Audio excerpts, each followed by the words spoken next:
distinct honor to invite His Excellency, the President of the Republic of Ghana and Commander-in-Chief of the Ghana Armed Forces to deliver his remarks. Shall we please welcome him with a round of applause? Please be seated.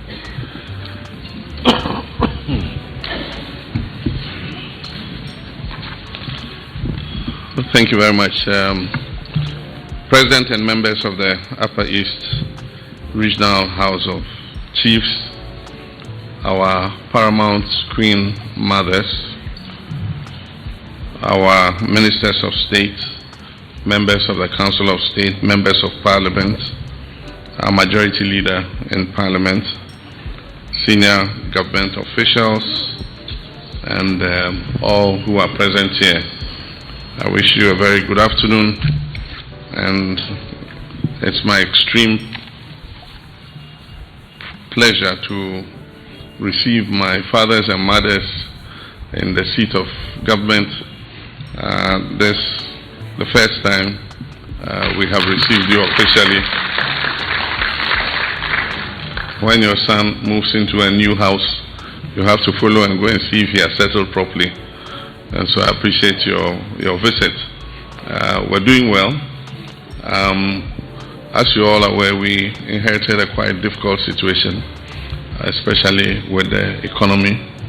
Inflation was high, the currency was depreciating, interest rates were high, and we had entered an IMF program. And so we needed to take some quite rapid and difficult decisions in terms of reforming the economy. But I'm pleased to report to you that those decisions are paying off, and it's reflecting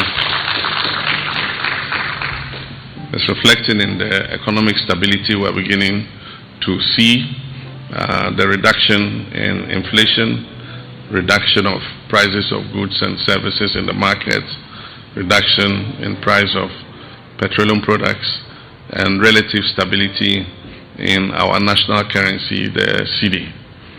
And so we would continue to maintain the fiscal discipline that has brought us here, so that we're able to not only turn the economy around, but build what we call a resilient economy. Because it's not a matter of if, it's a matter of when the next global shock might happen. And global shocks can take many forms: the form of financial crisis, global financial crisis, or pandemics, or any such world event. And we must have our economy in such a state that we'll be able to ride through any foreseeable global shock, so that we don't experience some of what we experienced during the period of COVID. And so I want to warmly welcome you and to thank you for your support. During the campaign, I visited most of you in your palaces, and you received me like a true son. And I asked for your blessings and your prayers to contest the election. And you freely gave those blessings and prayers, and God listened to your prayers, and we got elected. And so government recognizes the role of chiefs in our governance, especially at the local government level. Chiefs wield influence over the people and have a role to play in resolution of conflicts, in local development. You are the wise counsels, behind governance at the local level. You mediate all kinds of issues, including husband and wife quarrels, resolve cases of theft of goats and sheep and all manner of local and traditional issues. And so I want to commend our chiefs for the role you've played in preserving the peace, particularly in your communities, because all of us recognize that without peace there can be no progress. And that is why every paramount chief or every ruler must work to ensure that his traditional area is peaceful, so that government can make the investments that will create opportunities and prosperity for our people. And so I want to thank you for your role in maintaining the peace. While the chieftaincy institution is one that is indispensable in maintaining the peace, the institution itself sometimes is the cause of conflict in many cases.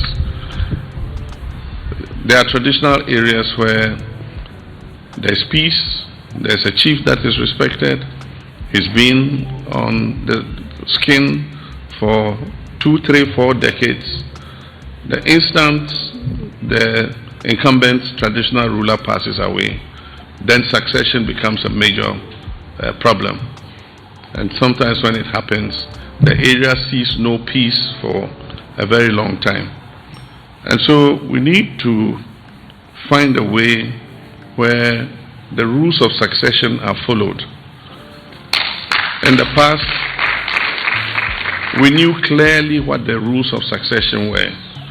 If there were gates, we know which gate is ready to take over the skin.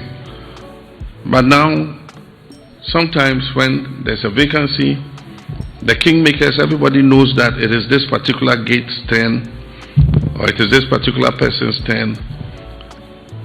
Sometimes because of wealth and, let me just put it bluntly, bribery and corruption, kingmakers go and take money, and then the person who is not the legitimate successor, they force to put the person there, and it naturally results into conflict. And sometimes even the conflict is within the gate itself. It is that gate that is supposed to take over.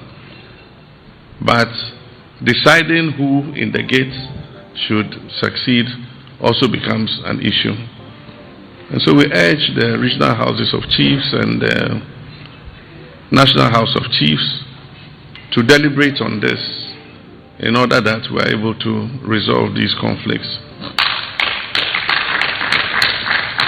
In the past, government was allowed to interfere in the institution.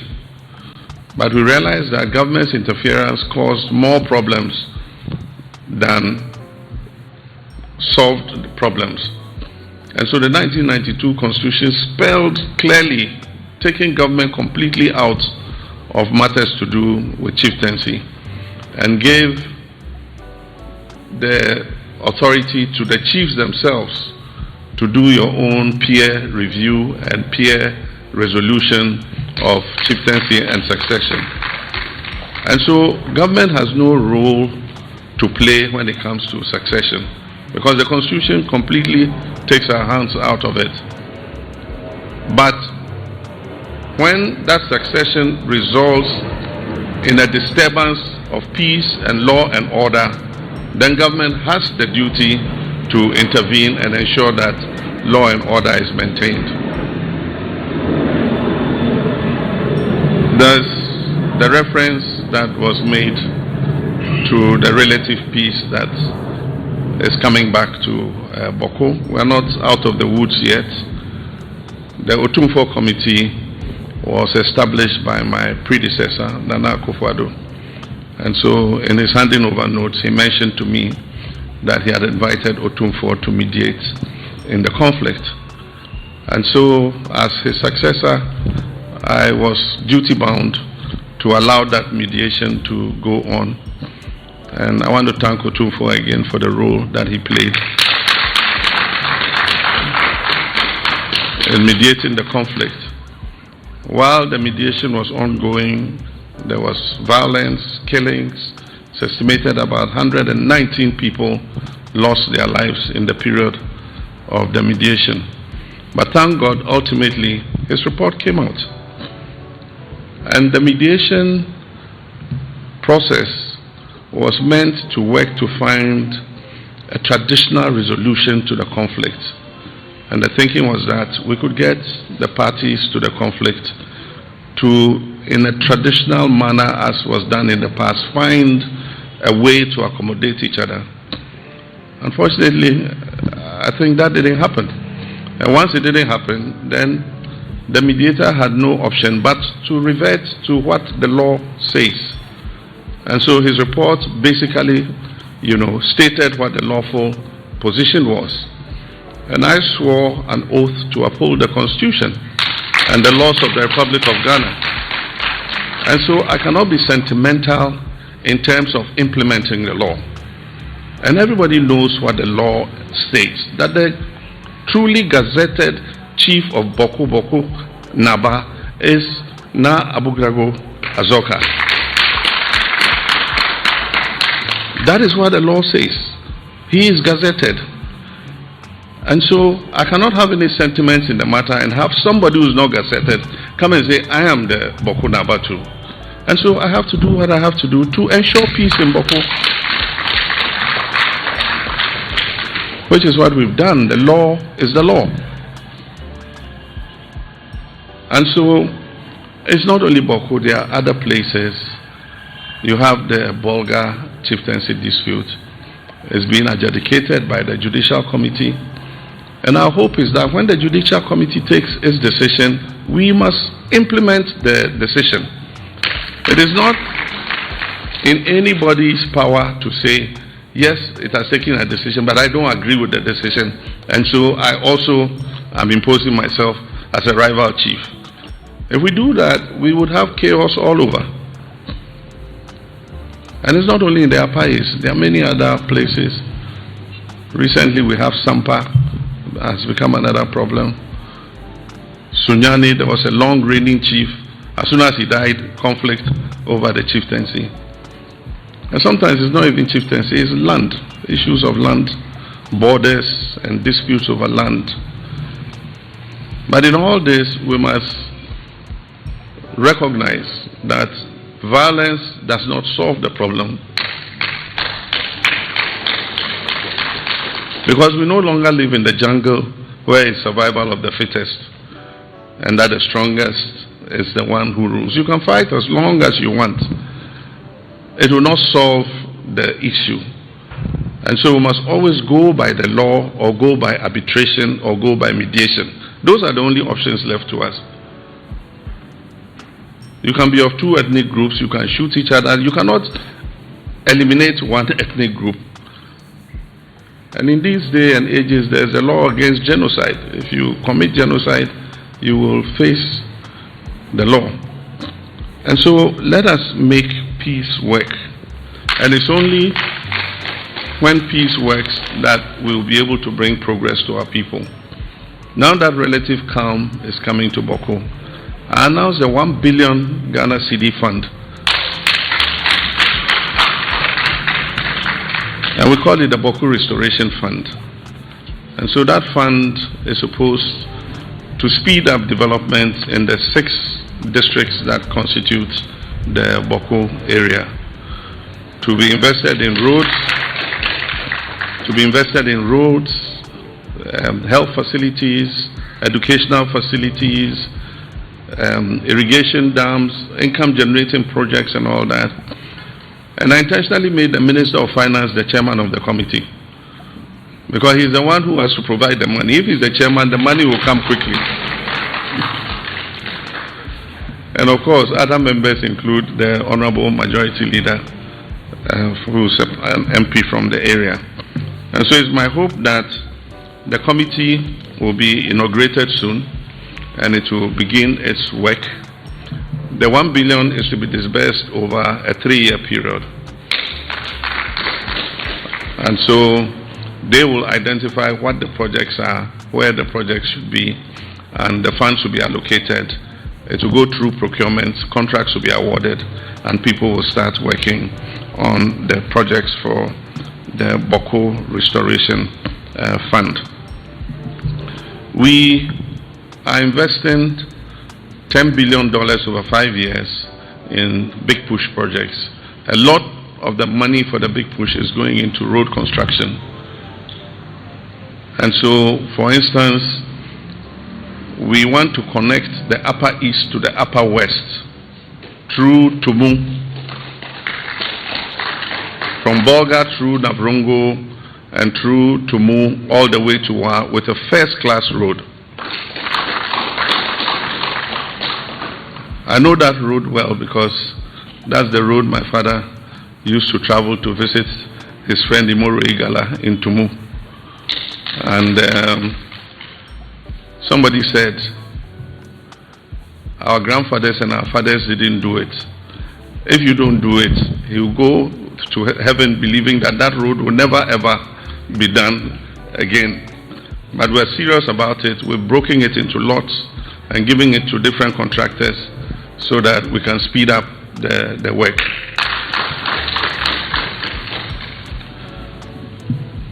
The President of the House of Chiefs mentioned development, and that is our focus. We know that the Upper East region has very great potential if we put investment into it. We are currently working with the tomato farmers, introducing a special variety of tomato which has more flesh.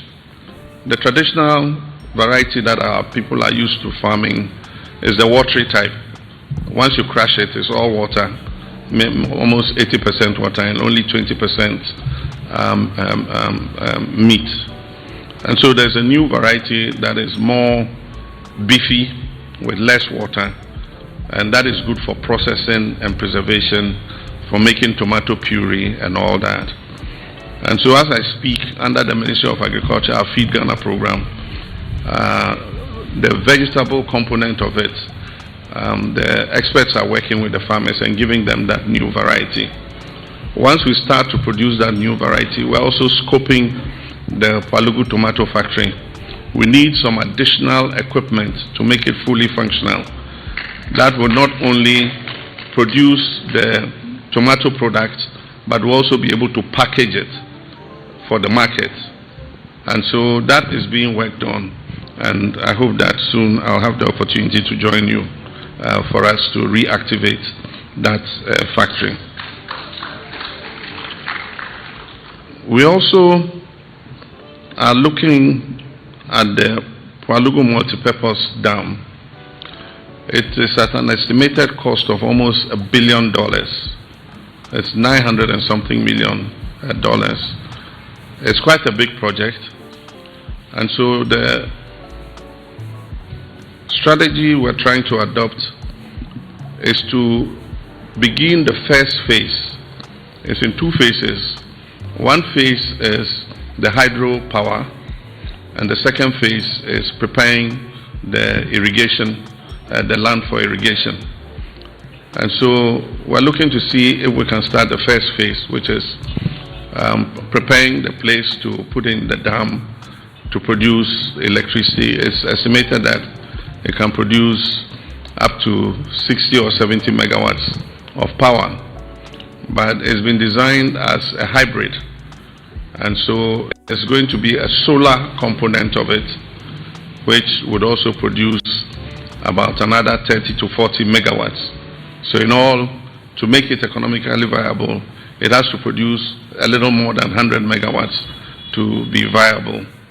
And so we're looking to break it into the two phases, to start the hydro part, and then the second stage will be to develop the canals and put in the pumps and prepare the land for irrigation. That should be able to bring not less than 10,000 hectares of land under irrigation.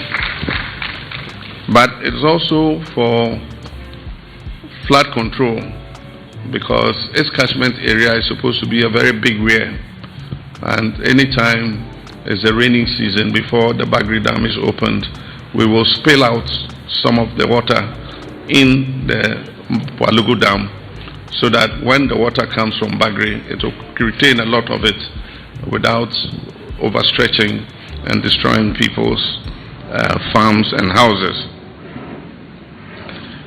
And so we also recently sent a delegation to the Upper East to inspect the land for the Bolgatanga Airport.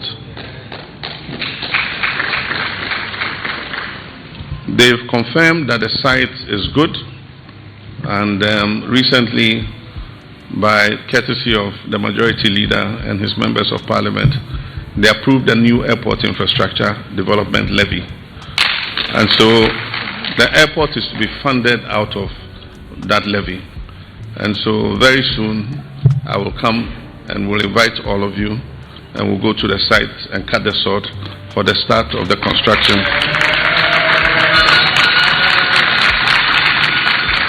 of the airport.